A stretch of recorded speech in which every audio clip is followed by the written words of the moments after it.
Well, hello again. Welcome to Horror in Detail. Today we are going to share Wendigo and cryptids encounter stories. First story. This story was shared by you/Cynichappy, so credits to him. The Singing Skinwalker. This story was told to me by one of my good friends, who's of Navajo descent on her father's side. It happened several years ago, when she was spending the last 2 weeks of summer visiting relatives on a reservation in New Mexico, and is by far one of the creepiest things I've ever heard. My friend, Jessie, was 12 at the time and playing outside with her cousins. They were tossing a frisbee around, and one of the younger kids threw it too hard. It flew over the fence and was swallowed up by a small grove of parched bur oak trees. Jessie, being the eldest, went to retrieve it, leaving her 11-year-old cousin Ellie in charge until she got back. The sun was setting, lighting up the sky in brilliant shades of orange, as Jessie made her way over to the grove. After some poking around, she found the frisbee caught in one of the tree's branches. As she climbed, she began to sing an old Navajo song, but paused when her body suddenly went cold. That's exactly how Jessie described it to me, cold, as if she'd been dunked in ice water. You know that annoying scary story cliché of feeling like you're being watched? Well, it's only cliché because it's true. Jessie could feel a pair of eyes following her even when she looked around her and saw nothing. Seriously creeped out, she grabbed the frisbee and ran back to her grandmother's house, just in time to see the old woman step onto the porch and call for the kids to come inside. The true horror didn't start until several hours later. Jessie, her cousin Ellie, and Ellie's little sister Clara were asleep in their grandmother's guest room when Jessie woke up to the strangest sound she'd ever heard. She described it to me as a cross between radio static and the noise an old movie reel makes. At first, it sounded distant, but after a minute or two, Jessie realized it was getting closer. Beside her, Ellie rolled over and muttered, "What is that?" "Don't know," Jessie whispered. The girls waited, holding their collective breath. By now, the sound was right outside the window, and Jessie realized it was singing. At this point in her retelling of the story, Jessie went white and began glancing over her shoulder. She told me the song was the exact same one she'd been singing in the tree grove earlier. It sounded so wrong, she said, rubbing her arms as if a cold breeze had rushed by her. Remember when we listened to that clip of the very first recording of a human voice? How weird it sounded. When I nodded, Jessie added, "It was like that, but a little clearer." Somehow, that made it even worse. Jessie and Ellie were both terrified, while Clara, unaware, slept on. Through the thin blue curtain over the window, they could see the dark shadow of something peering in at them. To this day, Jessie can't explain what motivated her to get up and see for herself, since she was scared shitless. Ignoring Ellie's protests, she slid out of bed and walked across the room on shaky legs. As soon as she drew back the curtain, she regretted her decision. Staring back at her was the most horrifying creature she had ever seen. It had the head of an emaciated deer, with antlers like dead tree branches and eyes so black they seemed to absorb the faint silver moonlight.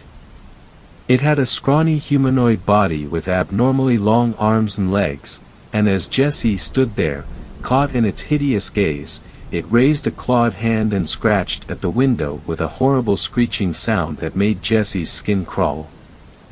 It was Ellie's scream that jolted Jessie out of her terrified stupor.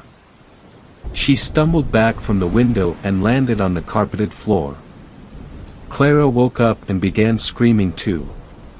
Then their grandmother ran in and turned on the light. The thing at the window had vanished, leaving behind 3 long scratches in the glass and 3 terrified little girls. Jessie's grandmother managed to calm the hysterical children enough so they could tell her what had happened. As she listened, her age-weathered face became progressively paler. She hustled the girls downstairs to the living room and made up a bed for them on the couch. She then sat by them all night, and whenever one of them asked her what was going on, the old woman simply shook her head. Needless to say, Jessie and her cousins didn't sleep for the rest of the night. The next morning, Jessie's grandmother announced that everyone was to stay inside that day, no arguments. She looked so shaken nobody dared protest. Around noon, she called for a medicine woman to come and bless the house. Later, after the woman left, Jessie marched into the kitchen where her grandmother was loading the dishwasher.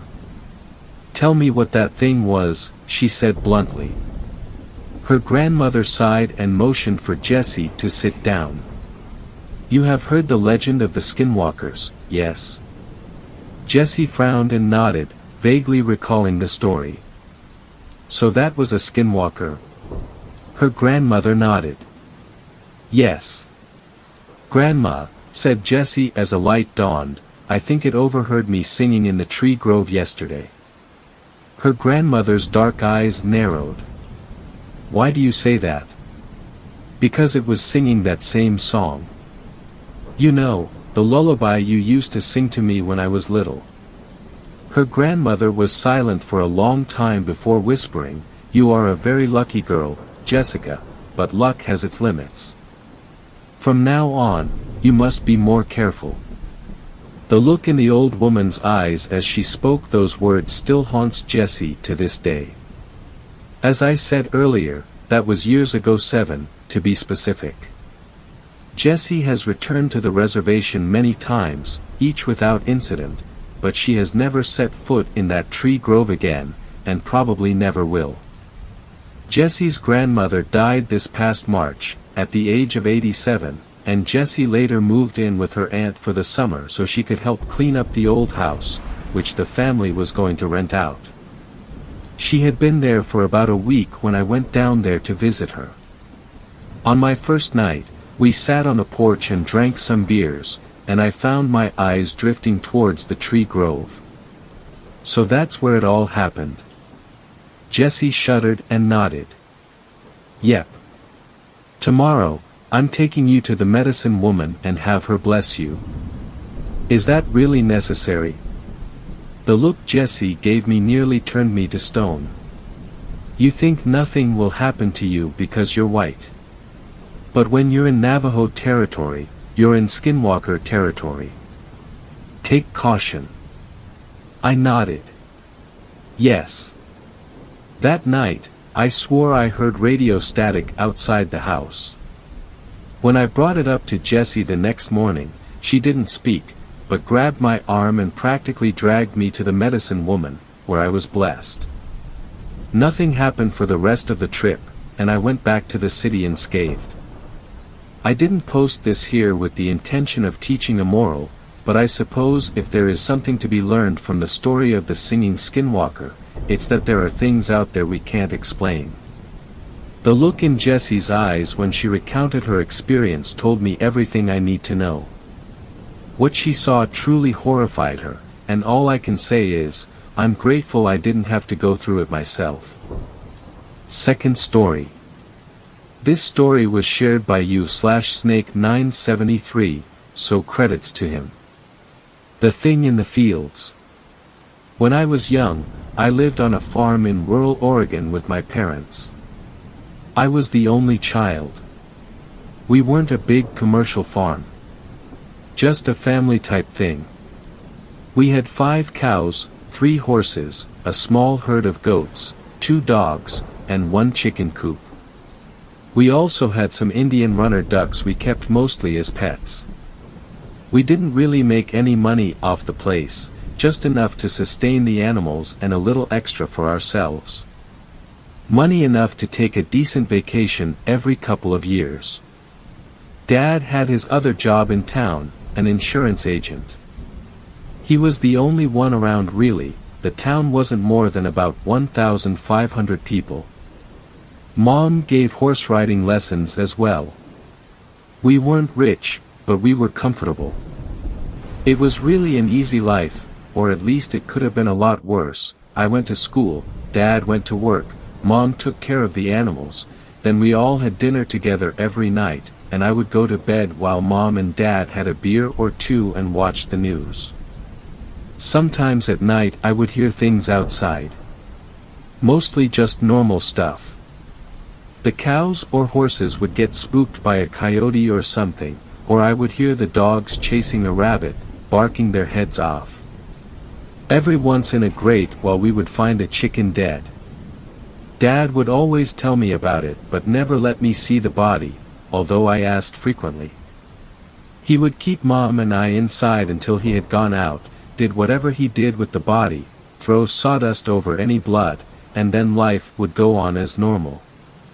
I assumed it was foxes, as I had seen a couple of them out in the pasture over the years, slinking around back and forth through the grass.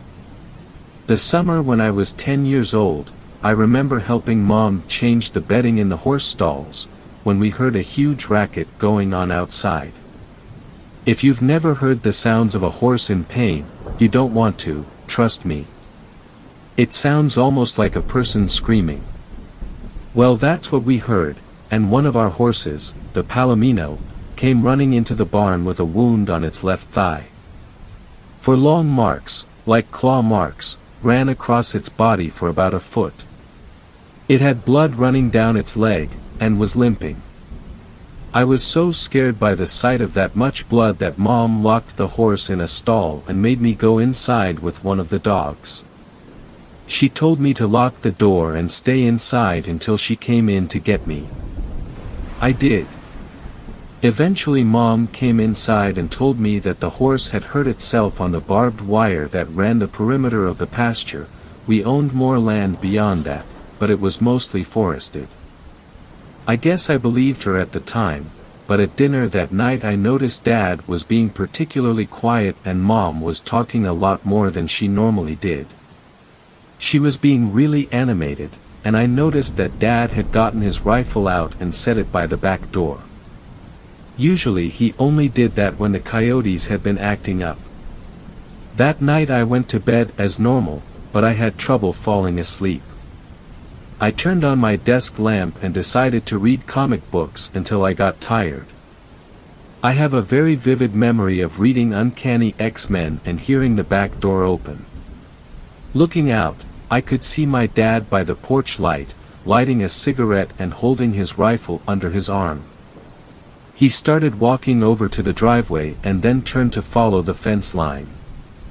I couldn't sleep until I knew Dad was back safe.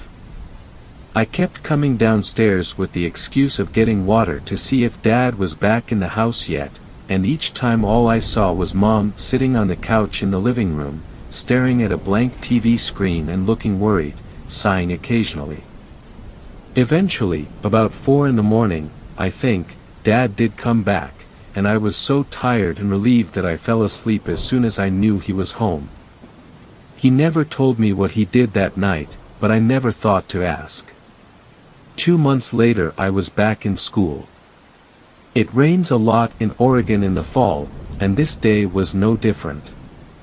All I could hear from my bedroom was rain hitting the ground and the aluminum roof of the chicken coop. There was light thunder in the distance, but it was slowly getting closer. I thought I had heard a coyote yapping out around the garage, or it could have been one of the dogs.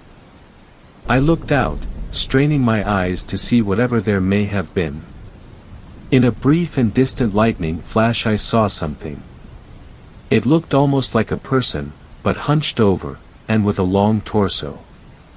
It was tall, taller than Dad, who was a good 6'4", at least. I just barely caught a glimpse of it on the near side of the garage, then the light faded and I didn't see it again that night. There was another dead chicken the next morning. The third in just as many weeks. I told Dad what I had seen the previous night. The color went out of his cheeks momentarily, until he told that the storm must have been playing tricks on me. I accepted that. For months after that we lost a cow. It was in the middle of the night, and we all woke up at the same time. There was a lot of noise in the pasture, but only briefly. The cry of a dying animal, and a primitive, guttural yell that I had never heard before. Dad rushed up to my room. I could hear him running up the stairs to my room. He had his rifle in hand, and opened my door. He saw I was awake and told me to stay inside no matter what and try to go back to sleep. I don't think I have to say that sleep wasn't really an option any longer, but I did stay in my room, with a blanket held tight around my shoulders and staring out the window. Probably about 10 minutes later I heard gunshots in the field.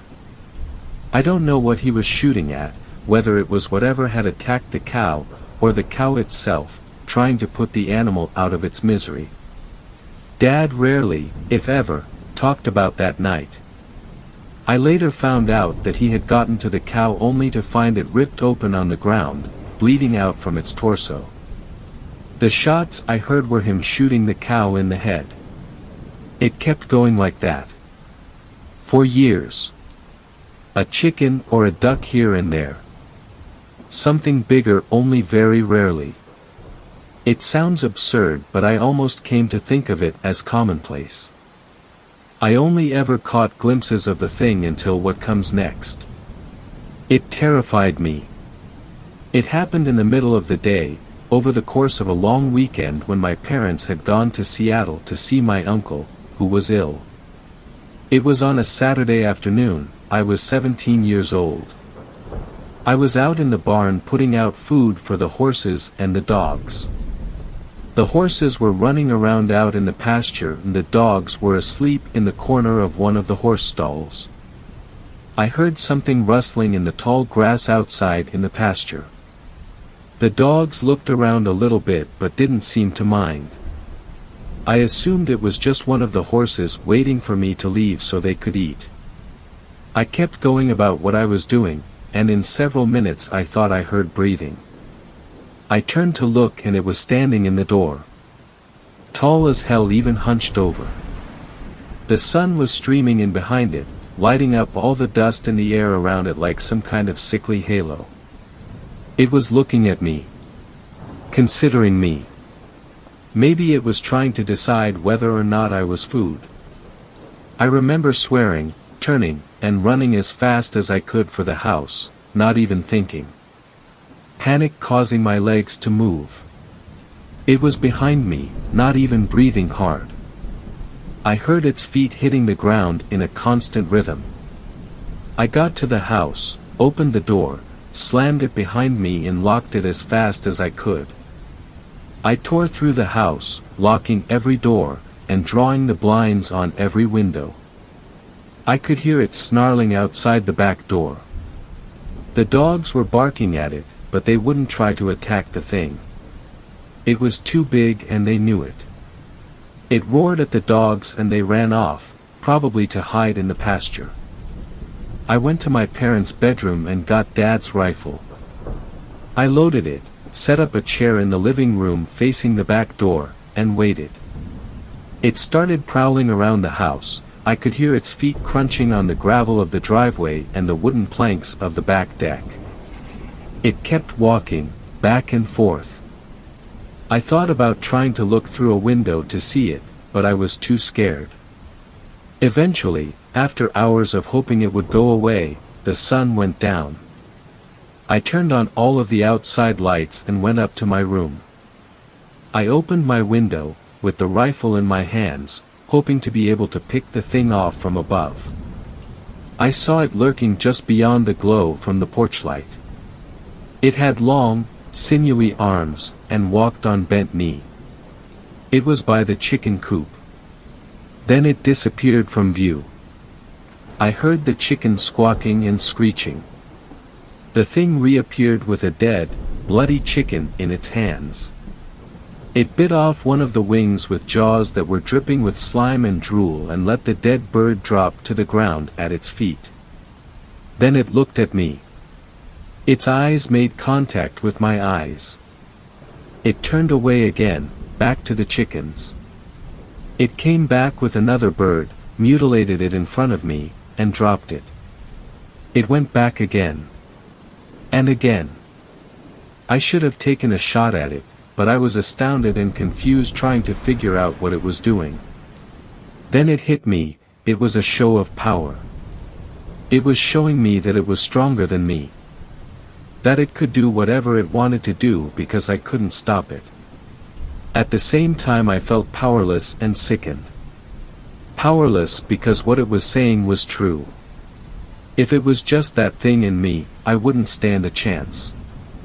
Sickened because I realized what kind of intelligence it would need to be able to convey that message. The thought shook me out of my stupor and I remembered the rifle at my side.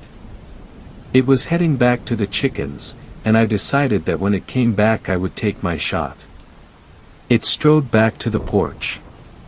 Almost arrogant, walking on bended knee with those arms so long that the chicken was nearly dragging on the ground. I raised the rifle up to my eye, and tried to steady myself.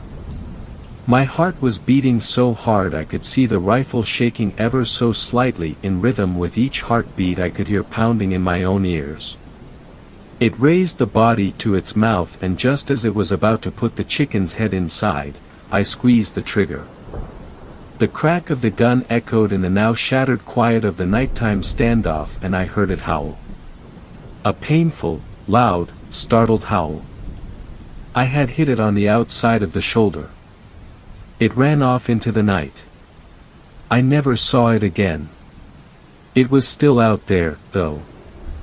It still killed chickens, and other things. More often than before. I'm writing all of this now because my parents died 3 weeks ago. They were killed in a collision with a drunk driver. He survived.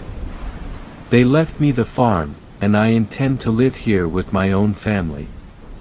I'm 32 now, and I work for an Oregon Fish and Game office in Salem. I'm married to a wonderful woman named Stephanie.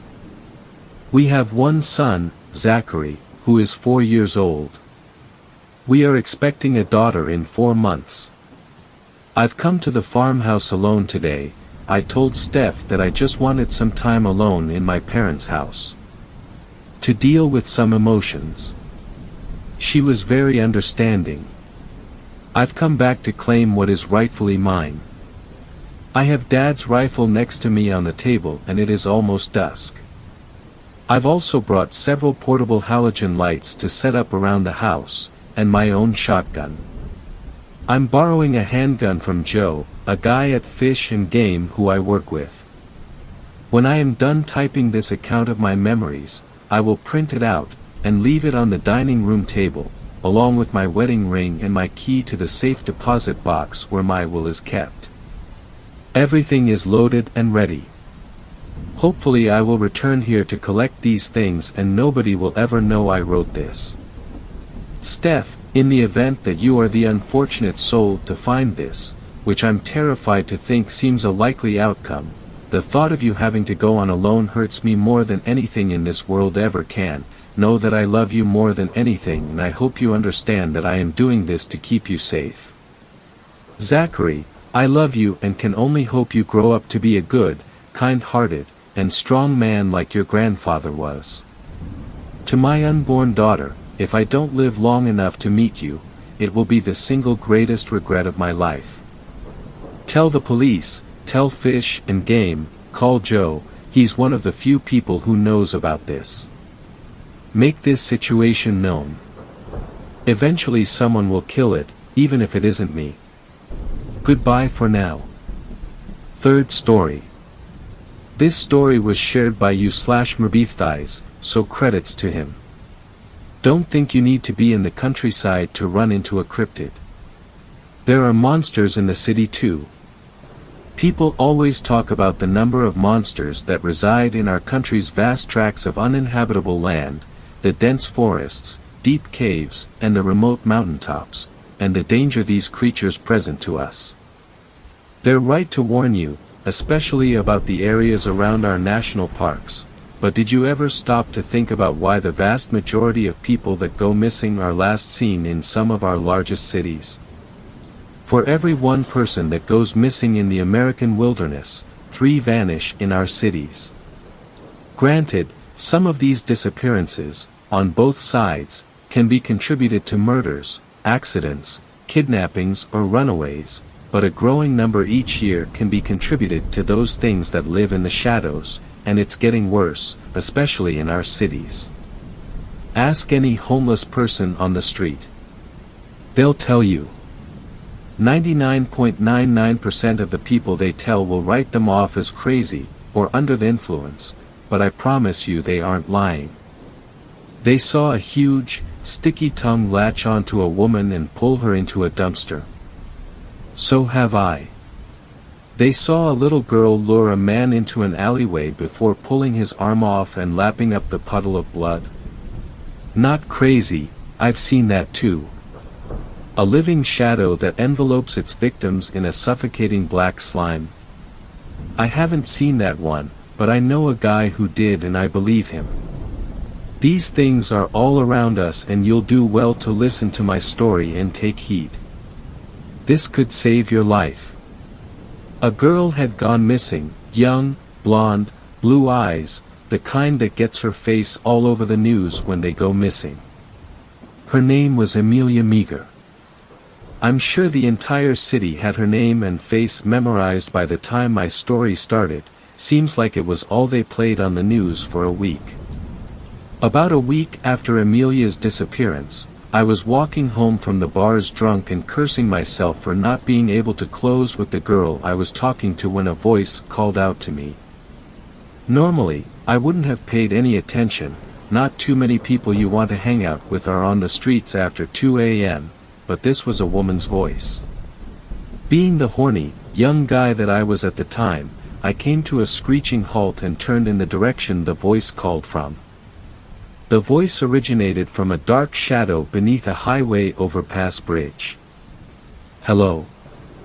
I called into the darkness, my eyes straining to pick up in shapes moving around in the inky black. Can you help me? The voice called back from somewhere in the darkness. I think I'm lost. Something about the voice was strange, the cadence was slightly off, like whoever was speaking was reading lines and didn't fully understand what they were saying. It reminded me students reciting lines in Spanish class back in school. I still couldn't pinpoint where exactly the voice was coming from as it reverberated between the buildings and the overpass above. Where are you? I said to the darkness still standing just outside the shadow of the overpass. I can't see you. I heard movement from within the shadow. Not footsteps, but something dragging along the ground. I'm here, the darkness said, closer now. I fixed my eyes on the source of the voice, and as my eyes adjusted, a figure came into focus. Just faintly through the darkness I could make out a dirty white sundress. The ethereal glow of the fabric created a stark contrast against the darkness that enveloped her and made her facial features that much harder to see. I still can't see you, I strained my eyes, squinting into the dark. Come out into the light. I watched the outline of the sundress move. It seemed to glide through the air slowly. I heard no footsteps, and I didn't hear the dragging noise either. It came to a stop about 4 feet from its original position, still sequestered well within the shadow, but I could now see a little more. In the dim light, I could see the blonde hair and blue eyes of Amelia Meager. She was bruised and bloody, scabs dotted her face, arms and legs. A look of crazed terror filled her eyes, like she was trying with all of her willpower to scream but she couldn't. Amelia? I asked, sobering up quickly, are you Amelia? I took a step towards her. Please, help me, Amelia said, as she abruptly reached a hand out in my direction. I took a step back this time. Something wasn't right about her. The extending of her hand was too jerky and choreographed, and her mouth when she spoke was downright unnatural. Her jaw moved up and down in a chomping motion, but her lips never moved. It was like watched a dubbed-over foreign film. Nothing about this situation felt right at all, but I had to do something. This was Amelia Meager. the girl who had been all over the news for the last 5 days. I recognized her right away. I couldn't just leave her there. I had seen her family on television crying. I took another step towards her and reached my hand into the shadow to grab onto her extended hand, when suddenly, a car drove by. The headlights illuminated her for half a second just as I was about to grab her. She wasn't standing, her bare feet hung pointed to the ground, her chipped toenails dragging along the cement. She had fine, barely perceptible threads intricately wrapped around her joints, her knees, wrists, elbows and shoulders. A few other fine silky threads were attached on both sides of her jaw and both sides of her head. Her eyes were screaming at me. I've never in my life seen anyone look so helpless. In that half-second of light, my eyes followed the thin strands of silk that attached to her joints to their origin on the ceiling the overpass made above us. Barely visible, a giant, hulking spider pressed up against the overpass, each of its 8 legs manipulated a strand of silk controlling their marionette below. I took 2 steps back out of the shadow staring at the massive creature.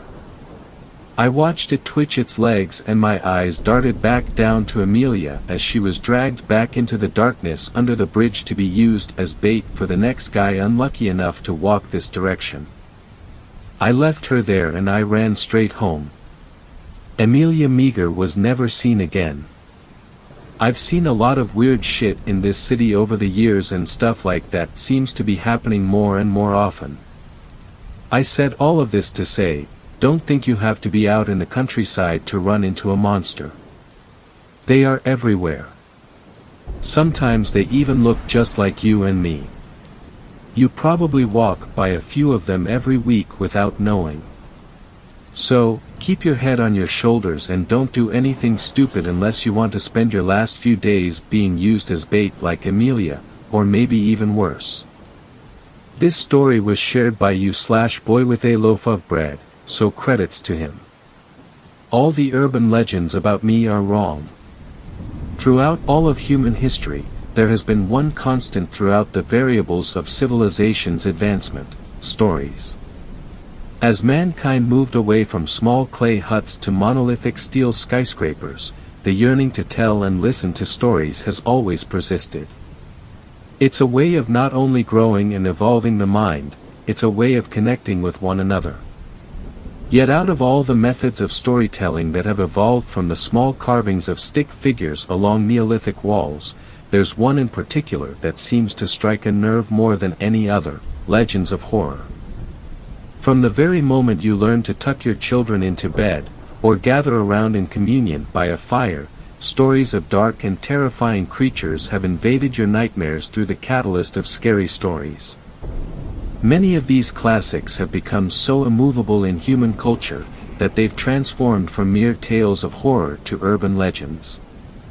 Out of the plethora of dark tales told in the night, there's one that holds a certain interest close to my heart.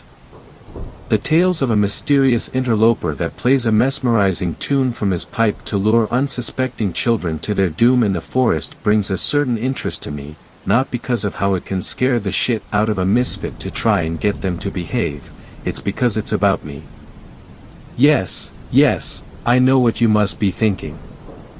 What is this guy talking about? Well, just let me explain. First of all, for those of you who are unaware of the tale of the Pied Piper, let me give you a small rundown. Originating from Germany, the legend tells of a town overrun with rats. The rodents feast on the town's produce and spread death and disease. Eventually the town tries to hire a mysterious rat wrangler out of desperation. The wrangler plays his magic pipe, causing all the rats of the town to drown themselves in the sewers and wells of the town. Upon receiving no payment for his services, the piper begins to play a tune late at night, causing all the children of the town to get out of bed and head for the river. It is then that one by one, each child walks into said river, drowning themselves. Pretty fucked up, right? That's because it's wrong. The legends have been misconstrued through a game of urban telephone lasting generations. Well, that's why I'm here, to set the record straight. So here we go. The Legend of the Pied Piper, written by yours truly. Once upon a time in the mystical land of Germany, there lived a being of the earth. This being was strong and intelligent and had just as many hopes and aspirations as man. Yet he was not of man. He knew many things about himself, except from that of where he came from. The being spent many long years in the forests, educating himself about the world around him as well as its inhabitants. During the day he would spend time with his friends, who were the fellow inhabitants of the forest floor. At night he would take his musical pipe fashioned from the pine of the trees around him, and play. Music was like a drug for the piper. He knew many songs, of which he would play a new tune every night. Once every so often, the piper would play one song through his instrument he knew all too well. The Song of Hunger. Unlike the rest, this song would reach far and wide in the land around him, yet only one other would ever hear it. This other would be a child. Just one, no more, no less. As the music would play, the child would go off wandering away from home, into the forest. Almost every encounter between the children and the piper would be the same. The entranced child would walk into the woods smiling a cleaning smile as they came to the source of the wonderful tune. They would look up and see the piper perched along one of the tree branches up above. "Are you the one who plays such lovely music?" the child would ask. It would be then that the music would stop.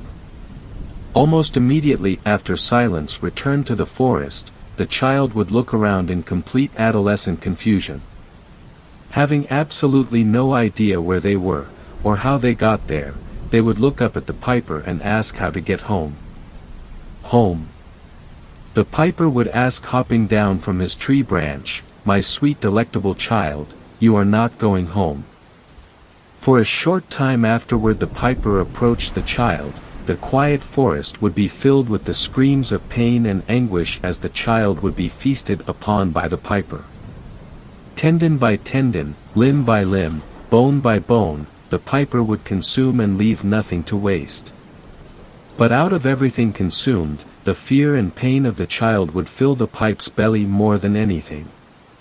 It would strengthen his essence with every scream and cry for mercy, to which there would be none. Once the meal was finished, the piper would dig far below for a short while and sleep. Every so often he would awaken for a season and play music, engage with his friends of the forest, and consume a meal. Then he would return back to the ground for another short while to sleep once again. On one particular awakening, however, he was not greeted to surrounding trees as he crept forth from the ground, but by houses and streets of stone. The wonderful forest he had known all his life had become the town of Hamelin. The piper was disgusted by what man had done to his home. However, peering through his anger was curiosity. He would roam the streets of Hamelin, seeing its many inhabitants while also searching for any remnants of his old home. Eventually he came to the river of Hamelin and was filled with delight.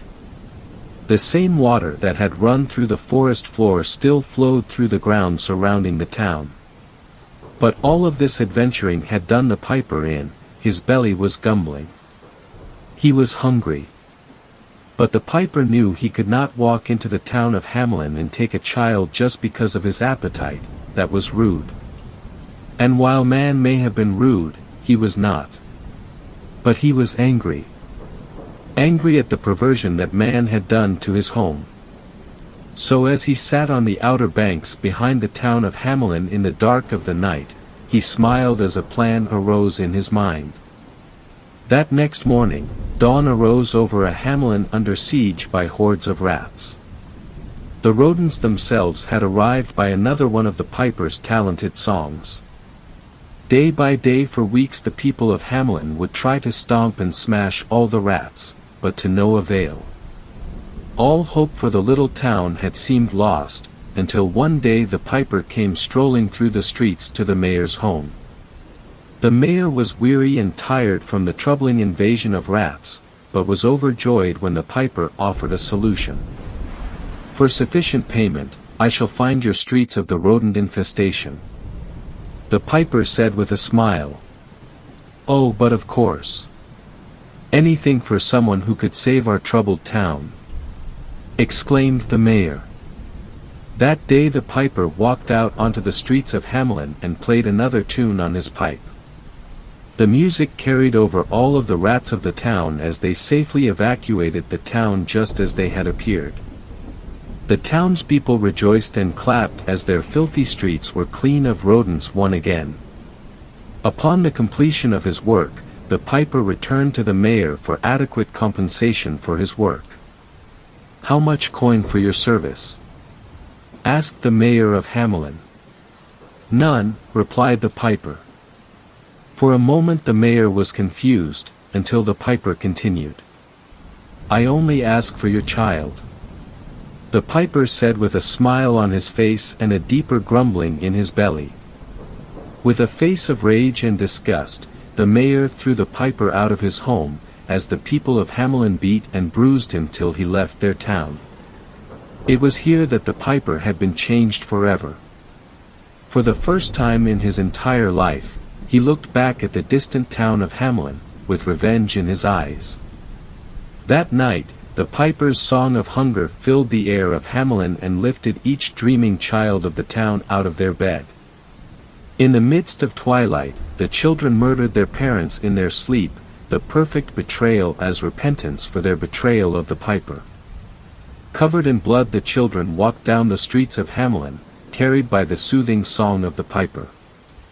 As they came to the river outside of the town, one by one the children walked into the river. By dawn, every single child of the town floated in the bloody river of Hamelin, except for one. The son of the mayor, the piper's payment. There and then the piper feasted once again, next to the river filled with the true pests of Hamelin.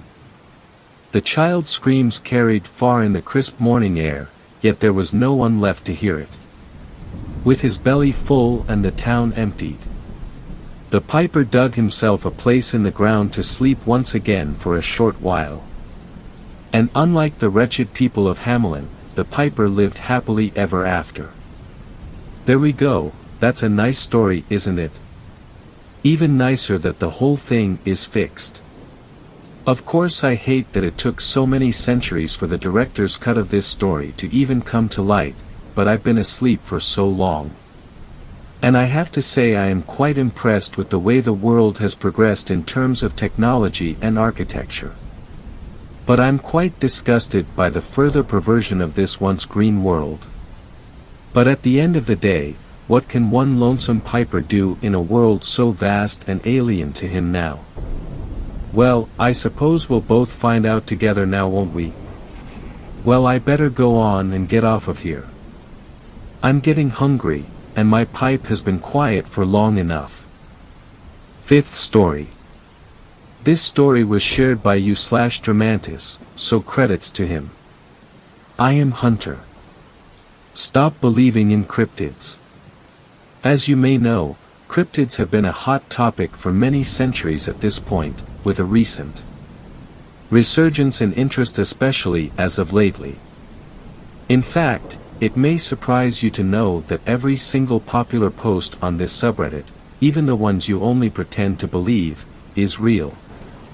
Every mythical monster, spectral spirit, and abhorrent aberration you've ever heard of is real.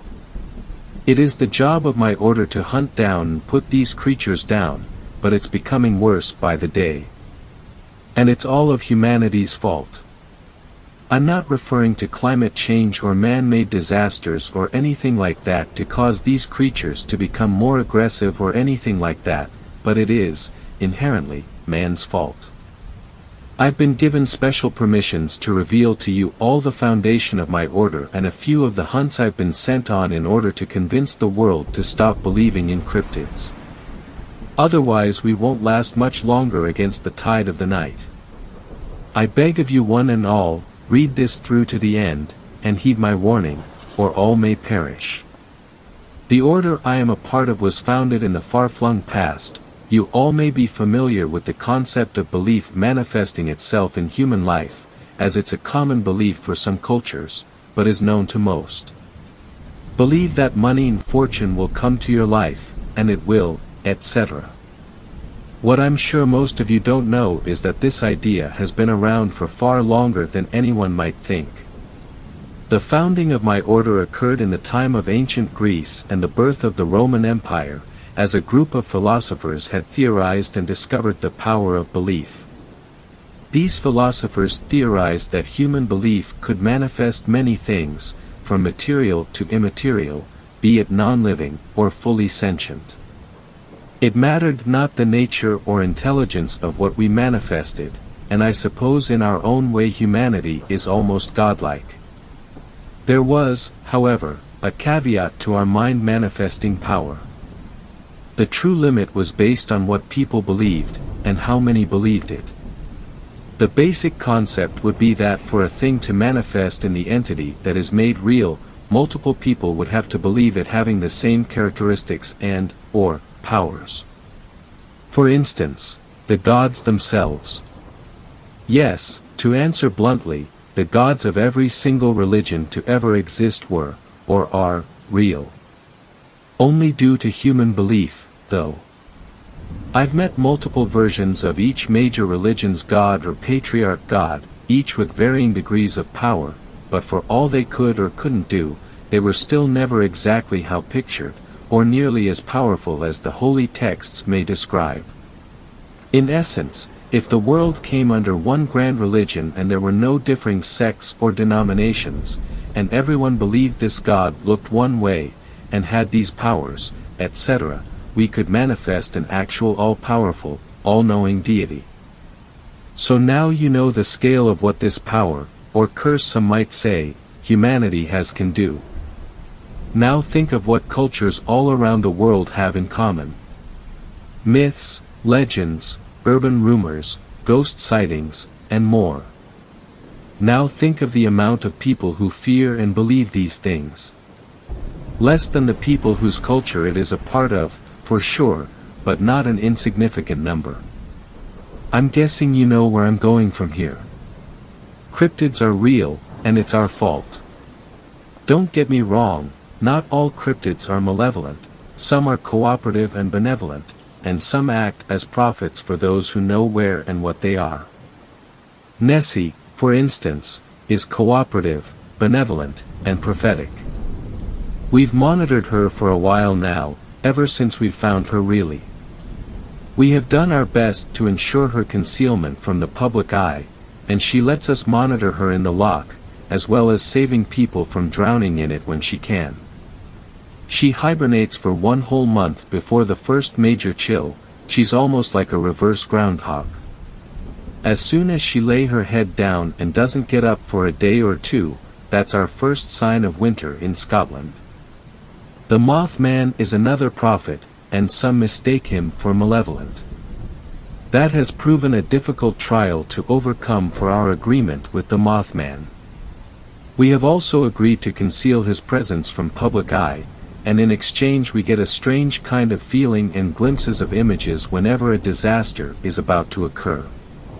It's always jarring, even after the first time and knowing what to expect, to get a message from Mothman. I could go on, but you get the idea.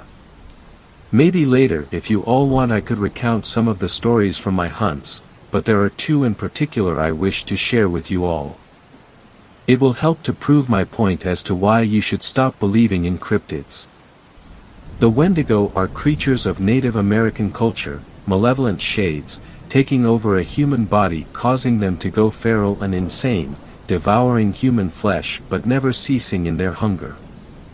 In myth, they are typically quite pale and emaciated, looking more ghostly than human, but still retaining their humanoid form.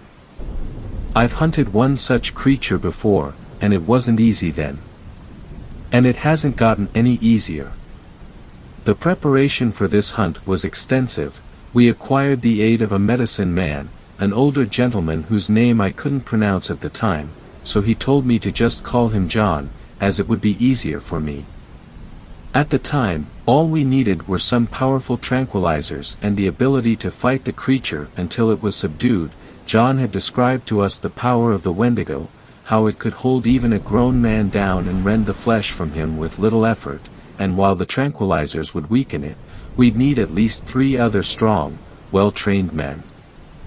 I gathered a few other hunters, known as P, the marksman, A, the swordsman, and Theta, the support, and together with myself, equipped with a spear, and John, bringing his trusty shotgun, we ventured into the territory suspected to belong to the Wendigo. The medicine man was exceptional at tracking down the Wendigo by some sort of scent I later learned how to pick up myself, the unmistakable scent of a vile curse. I won't even attempt to tell you the smell a curse gives off, as I can hardly describe it myself, but for those who know how to trace and track a curse, you know the scent. We trudged through the forest as quietly as we could, though John was as a specter, seeming to hover above the ground in his quietness. He made no audible noise, and he seemed to glide through the wood with relative ease.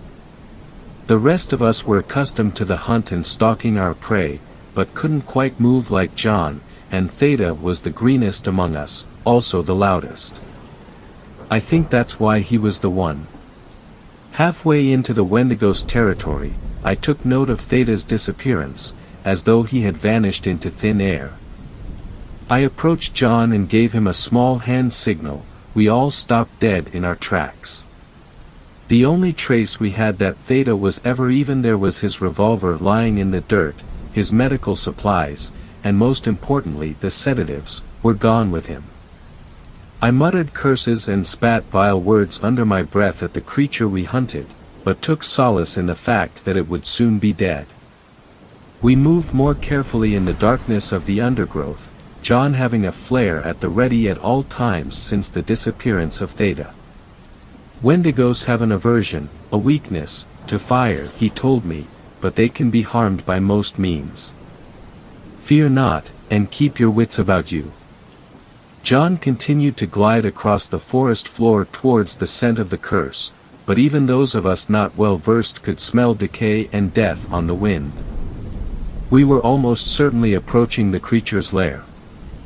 The ground around the cave mouth that served as the creature's lair was saturated with blood, old and new, and took on a frigid, damp quality. Even the air seemed to almost freeze around the creature's lair. Without a word, we all understood that this was the creature's home, where it had brought Theta, and that it would also become its tomb. We all made sure our preparations were absolute before entering the cave mouth. John made sure he had a shell racked, P made sure he had a round in the chamber of his rifle, A and checked our weapons, to see they were sharp and ready. We could hear a ghastly mix howling and almost hissing noises coming from deep within the cave as we made our approach, and John handed us each a flare. With the loss of our sedatives, our new plan was to blind and frighten the creature into confusion, and subdue it with bullet and blade in its panicked and less cunning state. As we made our way deeper into the cave, and the noises made by the creature became louder and more blood-chilling, as the stench of rot and death almost became overwhelming, John turned back and nodded to us all. We popped the flares. We rushed our way into the antechamber of the cave, the Wendigo's lair, and it stared up at us in surprise, startled away from its never-satisfying meal, the latest victim of the Wendigo, Theta. He was mangled, bones broken, marrow eaten, and a visage of pure terror and endless sadness stuck on his face in death. His chest had been torn open as the creature had been devouring everything inside and outside of him. Seeing the state of our comrade pushed us onward into the fight with vigor and veracity. The Wendigo shrank away from the approach of the fire of the flares, and we fanned out into a semicircle. We all dropped our flares around the Wendigo, encasing it in a cage of fire. P and John nodded to A and myself, and we stepped into the ring of fire, as the former stood without. I approached the Wendigo with the caution and dexterity of a cougar, spear pointed out in front of me and body close and small, while A approached with the strength and confidence of a lion, sword pointed at the Wendigo in a stance that could be offensive or defensive. The Wendigo scuttled slowly back into the corner of our fiery cage, backing up to the cold stone wall as it hissed and snapped at us, but we fanned out and approached from the sides. As soon as the Wendigo had no further ground to give, it was like someone had dropped a match into the gasoline, all hell let loose. P and John fired hatred in the form of lead into the Wendigo, P hitting the Wendigo square in the shoulder as John hit its center mass with 2 slugs. A let fly a swing meant to hack off the monster's arm the rest of the way from its shoulder that P had hit, but it ducked, taking a glancing swipe to the back as it scurried on all fours to A and took out his legs. I had begun charging the creature before A had made his swing, and I reached him in time, stabbing into the creature's ribs as 2 more shots rang out and hit the Wendigo in places I couldn't quite tell, and it howled an awful howl, like a woman in pain mixed with an elk's cry. I had begun recovering his wits and breath as he took his sword and managed to drive it into the Wendigo's shoulder, leaving one of its arms lying limply to the side, and he wrenched it upward, sending the arm sprawling away from its body. The Wendigo tried to claw at A with its good arm and snap at him, ever-hungry jaws yearning for fresh and supple flesh. I yanked my spear out, tearing chunks of rib and rotten flesh with it as I stabbed its arm down to the ground, effectively pinning the creature. I took his sword and stabbed it through the creature's eye, and shoving hard. The arm broke under the force and bent in an unnatural way, as the Wendigo turned to lie flat on its back with its arms still trying to face the way it had been when it was on its stomach. I kept his hands firmly on the sword as the Wendigo struggled weakly against our restraint, and he planted his legs firmly between the creatures. Though not much had been done on our accounts in reality, the creature's frigid aura and the force required to puncture its body and sever its limbs left A and myself more tired than we should have been after only a minute of fighting, and through a few panting breaths A managed to snarl, "We have it pinned, remove the heart and let us be rid of this monstrosity." John came over with some sort of intricately designed knife and pierced the chest of the Wendigo, slicing the blade down its torso and dragging the knife down to its stomach, as he reached in to remove the heart, just about the only thing to still survive the rotting curse of the Wendigo's body other than its bones. "Keep it there," he said, rushing out of the cave. "It may not seem so, but it still lives. Only after I burn its heart will it truly die." And so A and I waited. It was only a few minutes, and we never relented in our restraint of the Wendigo. Thankfully we didn't, as its jet-black eyes became wide when it realized its heart was being burned. It screamed and fought and kicked at A with all the force its broken, battered body could muster. A abetted the kicking of the monster as best he could, and P fired a few rounds into the things to reduce its struggling with his deadly accuracy. After a full 30-second struggle against the thing, it let out one more haunting shriek and fell limp, its jet-black eyes fading into a pure, milky white. This, I assure you, is the more interesting of the 2 tales I have to share with you this night. More recently, the image, power, and strength of a Wendigo has begun to change with popular stories and such. The modern depiction of Wendigo as antlered humanoids with deer skulls, black fur, nigh-impervious bodies, black blood and filling the air with the scent of copper is both inaccurate to most legends, and a pain in the Order's collective ass. There's only one thing we've found that actually works on the damn things that you all fabricated: toxins. Extremely potent toxins, ones that are not only difficult to get a hold of, but difficult to manufacture. P and I were sent on this mission after our success with the original Wendigo. I didn't come along because this time the plan was much simpler, as I had a shield and a small crossbow. Fill the thing with sedatives and neurotoxin until it fatigued itself enough to have its heart burned. The neurotoxin was there to prevent its struggle when we burned its heart. By this point I had learned how to detect a curse upon the wind, and we had tracked the thing deep into a wooded valley in the Appalachians.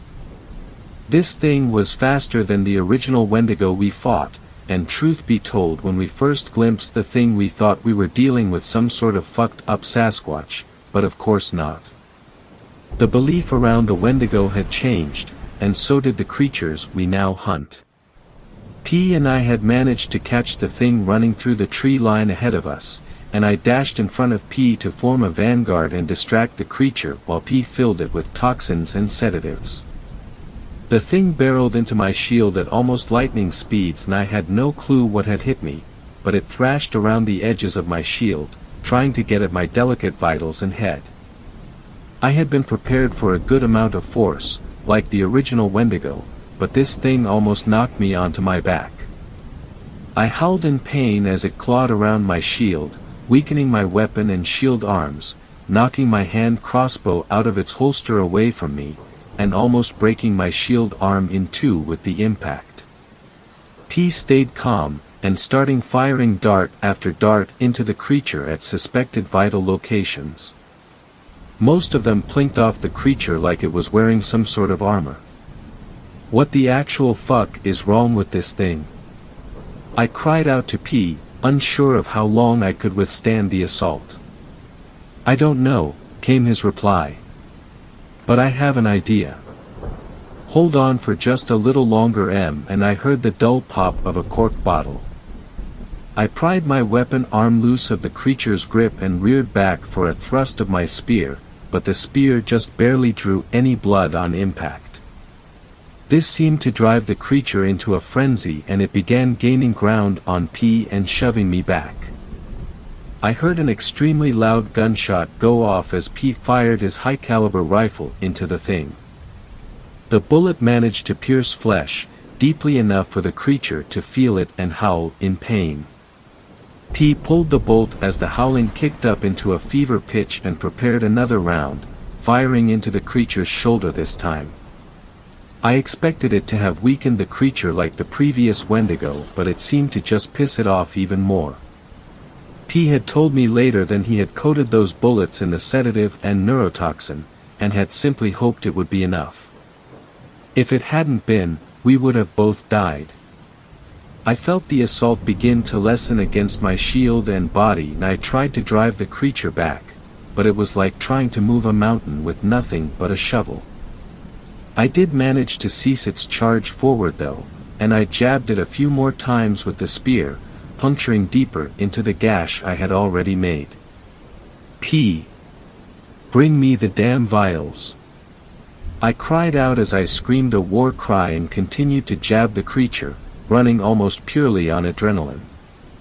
P, being the superhuman marksman he is, took stock of the situation and instead, quickly ran to my hand crossbow, attached the uncorked vials via some string to the bolt loaded into the crossbow and fired at the creature.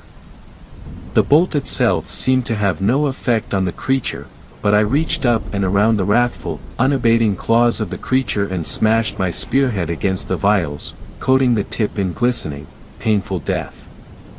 I reared back and shoved the creature one last time before thrusting my spear into the wound I had made deep, thrusting almost center mass deep into the creature and wrenching my spear inside of it. It howled and reared back, swinging full force into my shield as it sent me flying into a tree, stunning me for a few moments. The creature was slowed by the earlier efforts of P, already having sedative and neurotoxin inside it. It tried to clamber towards me, but it seemed that I had hastened the effects by forcing so much toxin so deeply inside of the creature. It charged at me sluggishly, slowing down even before the charge had fully started, and only getting slower as it progressed. It collapsed and tumbled forward a few yards in front of me, and would later find out it died there. No ritual, no burning of the heart, nothing needed to kill it. It oozed black, goopy blood as it lay there dying. Consciousness failed me shortly after it had collapsed, The next thing I remember is waking up in the infirmary at the Order's headquarters in North America, 1 week later. I had, in fact, suffered broken bones and ribs, shock, as well as a concussion that put me into a small coma. My spine still doesn't feel quite right after my encounter with that damnable creature. Shortly after this incident, many other hunters came up missing, confirmed dead, or severely injured by many powerful creatures, more powerful than either their previous counterparts or any cryptid to come before it. I was tasked by the Order to help convince the world to stop believing so strongly in cryptids, or at least to believe in the original myths, and was given special permissions to reveal ourselves in order to do so. And so here I am, recounting to you, one of the strongest gatherings of people who believe in these creatures, my tales, and my orders. I beseech you all, stop believing in cryptids. I'm not sure how much longer we can hold them back. Thanks a lot for watching the video till the end. Subscribe to our channel Horror in Detail. Drop your opinions/suggestions in the comments section, and like the video as it helps with the YouTube algorithm.